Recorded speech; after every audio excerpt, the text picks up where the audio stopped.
Hello friends, welcome to smart online Telugu. ఫ్రెండ్స్లో మనం చూసుకుంటే వెస్ట్ సెంట్రల్ రైల్వే నుంచి అయితే అప్రెంటిస్‌షిప్ రావడం అయితే జరిగిందండి. అండ్ ఇక్కడైతే మీరు చూసుకుంటే ఎక్కువ వేకెన్సీ అయితే ఉండడం అయితే జరిగింది. ఆల్ ఇండియా క్యాండిడేట్ వాళ్ళు అయితే అప్లై అనేది మీరు చేసుకోగలరు. మేల్ అండ్ ఫీమేల్ క్యాండిడేట్ వాళ్ళు కూడా అప్లై అనేది చేసుకోగలరండి. ఇక్కడ మనం చూసుకుంటే క్వాలిఫికేషన్ ఏంటి, సెలక్షన్ ప్రాసెస్ ఎలా ఉంటుంది, ఎన్ని వేకెన్సీ ఉన్నాయి, ఎవరెవరు అప్లై అనేది చేసుకోగలరు, ఎలా అప్లై చేయాలి, మిగతా ప్రాసెస్ అనేది చెప్తాను. వీడియోని లాస్ట్లో చూడండి ఫ్రెండ్స్, అప్పుడే మీకు క్లారిటీ అనేది అర్థం అవడం జరుగుతుంది. రైల్వే నుంచి వచ్చే అప్రెంటిస్‌షిప్ అనేది మీరు కంపల్సరీగా అప్లై అనేది చేసుకోండి ఫ్రెండ్స్. ఎందుకంటే రైల్వే నుంచి వచ్చే గ్రూప్ డి ఉద్యోగాలకైతే ఈ పోస్ట్లో కింద మీరు ఇంతకుముందు ట్రైనింగ్ చేసిన వాళ్ళకైతే 20% రిజర్వేషన్ అయితే కేటాయిస్తారండి. ఇప్పుడైతే చాలామందికి అయితే ఈ విషయం అయితే తెలిసి ఉంటుంది. అండ్ మంచి అవకాశం అంటే మీరు ఎక్కడ ఉన్నా కూడా అప్లై అనేది చేసుకోండి, మీకైతే యూస్ఫుల్గా అయితే ఉంటుంది. అండ్ ఇక్కడైతే మనం చూసుకుంటే ఇది నవంబర్ 17 అయితే రావడం అయితే జరిగింది. 1961 యాక్ట్ ప్రకారం అయితే అప్రెంటిస్‌షిప్ అయితే ఉంటుంది. మేల్ అండ్ ఫీమేల్ క్యాండిడేట్ వాళ్ళైతే అప్లై అనేది చేసుకోగలరు. ఆన్లైన్ అనేది నవంబర్ 18 స్టార్ట్ అవడం అయితే జరిగిందండి. లాస్ట్ డేట్ అనేది డిసెంబర్ 17 వరకు అయితే ఉంటుంది. అండ్ ఇక్కడైతే మీరు చూసుకుంటే టోటల్ నెంబర్ ఆఫ్ వేకెన్సీ అనేది 2521 వేకెన్సీ అయితే ఉండడం అయితే. సో ఫ్రెండ్స్, ఏజ్ లిమిట్ అనేది చూసుకుంటే 15 నుంచి 24 సంవత్సరాల వరకు అయితే అప్లై అనేది చేసుకోగలరు. అండ్ ఇక్కడ నవంబర్ 17 వరకు అయితే మీరు కౌంట్ అనేది చేసుకోవాల్సి అయితే ఉంటుంది. ఎస్సీ ఎస్టీ వాళ్ళకు 5 ఇయర్ వరకు, ఓబీసీ వాళ్ళకు 3 ఇయర్ వరకు ఏజ్ రిలాక్సేషన్ వర్తిస్తుంది. పీడబ్ల్యూడీ క్యాండిడేట్ వాళ్ళకైతే 10 ఇయర్ వరకు ఏజ్ రిలాక్సేషన్ అయితే ఉంటుందండి. అదేవిధంగా ఇక్కడ కేటగిరీ వైజ్గా కూడా పీడబ్ల్యూడీ క్యాండిడేట్ వాళ్ళకైతే ఏజ్ రిలాక్సేషన్ వర్తిస్తుందండి. అదేవిధంగా మీరు డిఫెన్స్ పర్సన్ వాళ్ళకు కూడా ఇక్కడ సపరేట్గా ఏజ్ రిలాక్సేషన్ అయితే వర్తిస్తుంది. ఎడ్యుకేషన్ క్వాలిఫికేషన్ చూసుకుంటే 10th తర్వాత మీరు ఐటీఐ చేసిన వాళ్ళైతే అప్లై అనేది చేసుకోగలరు. ఎన్సీయూటీ నుంచి కానీ ఎస్సీయూటీ నుంచి కానీ ఉన్నా కూడా మీరు అప్లై అనేది 10thలో 50% మార్క్స్ అయితే మీకు ఉండాల్సి అయితే ఉంటుందండి. ఇదైతే మీరు చూసుకోవాల్సి అయితే ఉంటుంది. సో ఫ్రెండ్స్, ఇక్కడ సెలక్షన్ ప్రాసెస్ చూసుకుంటే మీ క్వాలిఫికేషన్లో వచ్చిన మార్క్స్ ఆధారంగా మాత్రమే ఇక్కడ అయితే మీకు సెలెక్ట్ అనేది చేయడం అయితే జరుగుతుందండి. ఇలాంటి ఎగ్జామ్ కానీ ఇంటర్వ్యూ కానీ అయితే ఉండదు. ఇదైతే ఇక్కడ మీరు గమనించాల్సి అయితే ఉంటుంది. అదేవిధంగా ఇక్కడ మీరు చూసుకుంటే ఓన్లీ మెరిట్ లిస్ట్ తీసిన క్యాండిడేట్ వాళ్ళకి మాత్రమే డాక్యుమెంట్ వెరిఫికేషన్గా అయితే పిలవడం అయితే జరుగుతుంది. వాళ్ళు అక్కడికి వెళ్ళిన తర్వాత అయితే మీకు డాక్యుమెంట్ వెరిఫికేషన్ చేసిన తర్వాత మళ్ళీ ఇక్కడ షార్ట్ లిస్ట్ అయితే చేస్తారండి. ఆ తర్వాత మీకు ఇక్కడ క్వాలిఫై అయితే మీకు మెడికల్ ఎగ్జామ్ అయితే ఉంటుంది. సింపుల్గానే ఉంటుందండి, మరి అంత హార్డ్గా అయితే ఉండదు. అండ్ ఇక్కడైతే మీరు చూసుకుంటే ఆ తర్వాత అయితే మీకు తీసుకొని అక్కడైతే మీరు 1 ఇయర్ ట్రైనింగ్ అయితే చేయాల్సి అయితే ఉంటుంది. 1 ఇయర్ ట్రైనింగ్ అయిపోయిన తర్వాత అయితే మీకు మళ్ళీ ఎగ్జామ్స్ పడ్డప్పుడు అయితే మీరు అప్లై అనేది చేసుకోవచ్చు. అదేవిధంగా గ్రూప్ డి ఎగ్జామ్స్కి అనేది మీరు ఎక్కువ ప్రిపేర్ అయితే మీకు ఎక్కువ ఛాన్స్ అయితే ఉంటుందండి. ఎందుకంటే వాళ్ళకి 20% రిజర్వేషన్ అయితే కేటాయిస్తారు కాబట్టి ఓన్లీ మీకు మాత్రమే ఎక్కువ ఛాన్స్ అయితే ఉంటుంది.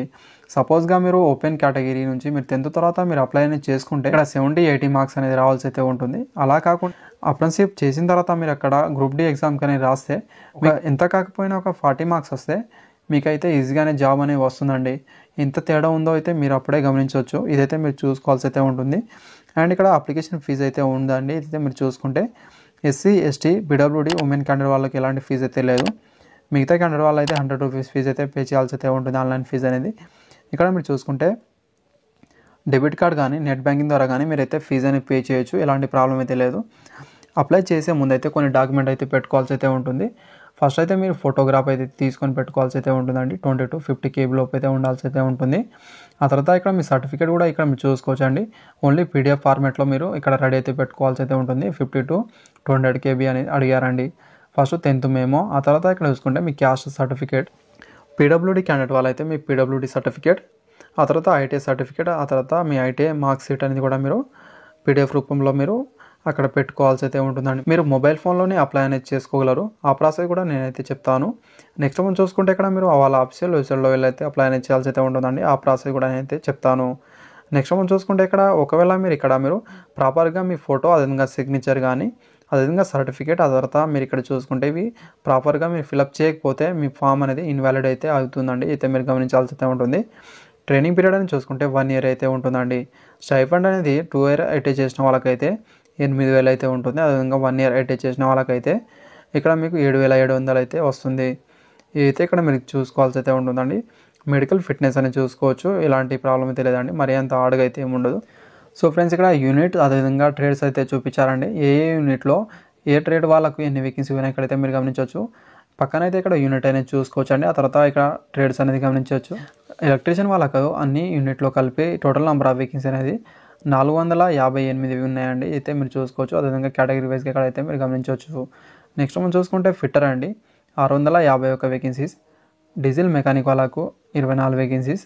ఆ తర్వాత ఇక్కడ చూసుకుంటే వెల్డర్, గ్యాస్ అండ్ ఎలక్ట్రికల్ వాళ్ళకు 236 వేకెన్సీ అయితే ఉన్నాయి. మిషనిస్ట్ వాళ్ళకు 42 వేకెన్సీస్. తర్వాత టర్నర్ వాళ్ళకు 20 వేకెన్సీస్. వైర్మెన్ వాళ్ళకైతే ఇక్కడ చూసుకుంటే 55 వేకెన్సీ అయితే ఉన్నాయి. అండ్ ఇక్కడ మేషన్ అండి, మేషన్ వాళ్ళకు 120 వేకెన్సీ అయితే ఉన్నాయి. అండ్ నెక్స్ట్ మనం చూసుకుంటే కార్పెంటర్ అండి 137 vacancies. Painter general 124 vacancies. Florist, landscape వాళ్ళకైతే 10 vacancies. And pump operator cum mechanic వాళ్ళకైతే 25 వేకెన్సీస్. అండ్ ఇక్కడ చూసుకుంటే హార్టికల్చర్ అసిస్టెంట్ వాళ్ళకు 10 vacancies. And electronic and mechanic వాళ్ళకు 141 వేకెన్సీ అండి. Information and communication technology system maintenance వాళ్ళకైతే 16 వేకెన్సీస్. అండ్ నెక్స్ట్ మనం చూసుకుంటే కోపా వాళ్ళకైతే 141 వేకెన్సీ అయితే కేటాయించారు. స్టోనోగ్రఫీ హిందీ వాళ్ళకైతే 3.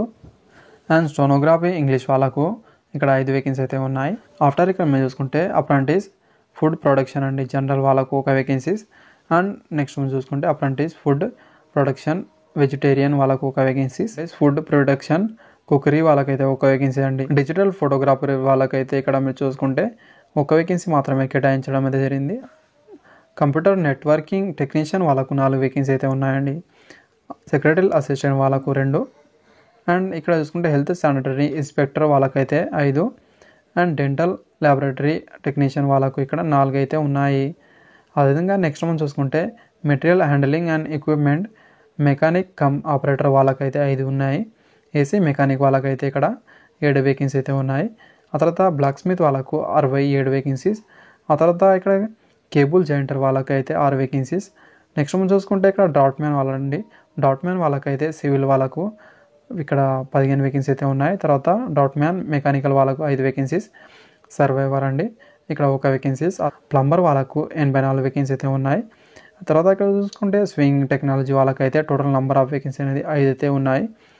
మెకానిక్ మోటార్ వెహికల్ వాళ్ళకు 5. తర్వాత ఇక్కడ చూసుకుంటే మెకానిక్ ట్రాక్టర్ వాళ్ళకు 4. ఆర్టికల్ అసిస్టెంట్ వాళ్ళకైతే 1 వేకెన్సీ అయితే ఉన్నాయి.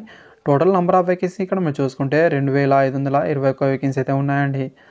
అందరికీ మంచి అవకాశం అండి. ఒకవేళ మీ ట్రేడ్స్ అయితే ఉంటే అప్లై అనేది చేసుకోవడానికి ట్రై చేయండి ఫ్రెండ్స్. అదేవిధంగా మంచి వేకెన్సీ ఉన్నాయి. మీరు ఎలాంటి ఇబ్బంది పడాల్సిన అవసరం లేదు. ఎగ్జామ్ కానీ ఇంటర్వ్యూ కానీ అయితే ఉండదు కాబట్టి మీకు ఈజీగా అయితే సెలెక్షన్ అయితే ఉంటుంది కాబట్టి మీరు అప్లై అనేది చేసుకోండి. అదేవిధంగా డివిజన్లో ఎన్ని వేకెన్సీ ఉన్నాయి కూడా ఇక్కడ ఇవ్వడం అయితే జరిగిందండి. ఫస్ట్ వన్ అనేది మీరు ఇక్కడ చూసుకుంటే ఇక్కడైతే మీరు గమనించవచ్చు అండి. ఏ డివిజన్లో ఎన్ని వేకెన్సీ ఉన్నాయి ఇక్కడైతే చూసుకోవచ్చు కేటగిరీ వైజ్గా. మీరు ఏ డివిజన్లో మీకు ఎక్కువ వేకెన్సీ ఉంటే అక్కడే మీరు అప్లై అనేది చేసుకోవాలని ట్రై చేయండి. మీకైతే ఈజీగా అనేది ఉంటుంది. అదేవిధంగా నెక్స్ట్ వీడియోలో అయితే ఎలా అప్లై చేయాలో ప్రాసెస్ ఏంటని కూడా చెప్తాను అనండి. అందుకే ఛానల్ని సబ్స్క్రైబ్ చేసుకోండి. వీడియో నచ్చితే లైక్ చేయండి ఫ్రెండ్స్. అదేవిధంగా మీ ఫ్రెండ్స్ కూడా షేర్ అనేది చేయండి.